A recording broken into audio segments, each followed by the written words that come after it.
precipitate rain. It condenses around the seeds. These seeds can also be created by laser beams.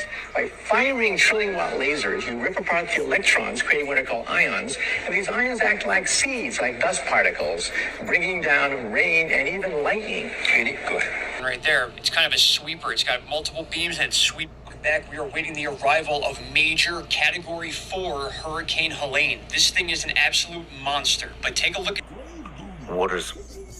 What are you blowing the whistle on? That there are technologies at the South Pole Station that people can't even consider that exist on this planet. Like what? Directed energy weapon systems is something that people need to get into their vocabulary fast.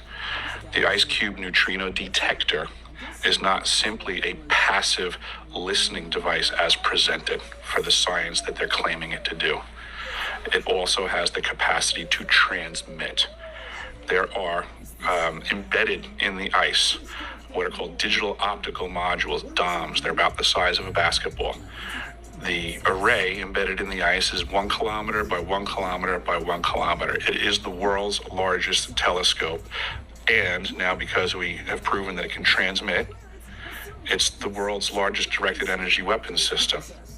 this anomaly that's shooting down almost to where we're going to see landfall. It's very interesting. I'm curious to see if this thing actually lands right on top of where we think landfall is going to be. Now, there's something else kind of shooting out here underneath this layer of moisture over the southeast. It looks like it's coming from either northern Florida or a radar tower in southern Georgia.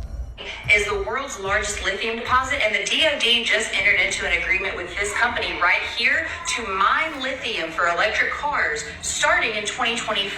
Now that area is completely devastated. This is a $90 million agreement between the DoD and this company right here to get Kings Mountain, North Carolina lithium mine up and running by 2030. If that area has been inundated, is in a disaster zone, then the government can come in and do eminent domain, and they can pay you what it was worth 5 years ago rather than what it's worth right now. Imagine that you're...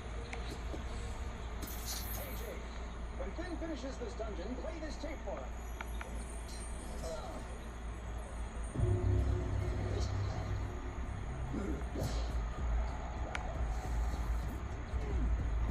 Imagine that your home is turned into a watery lot and the government comes to you and says, hey, I'll pay you what you paid for it.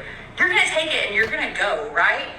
What do you think is going to happen right here now that they want this lithium mine up and running by 2025, 2030 at the latest? Back in 1947, we had the Florida-Georgia hurricane, or Hurricane 9, and it was the first hurricane to be targeted for weather modification. What happened was General Electric, the U.S. Navy, the Army, the Air Force, they poured dry ice into this hurricane using airplanes to see what would happen. Would they slow it down? Well, what happened was it slowed down a little bit, but it turned west really sharp. Let me show you. This is the path that the hurricane took in 1947. Does it look similar to you?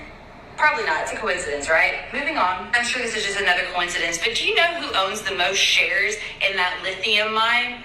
BlackRock and Vanguard.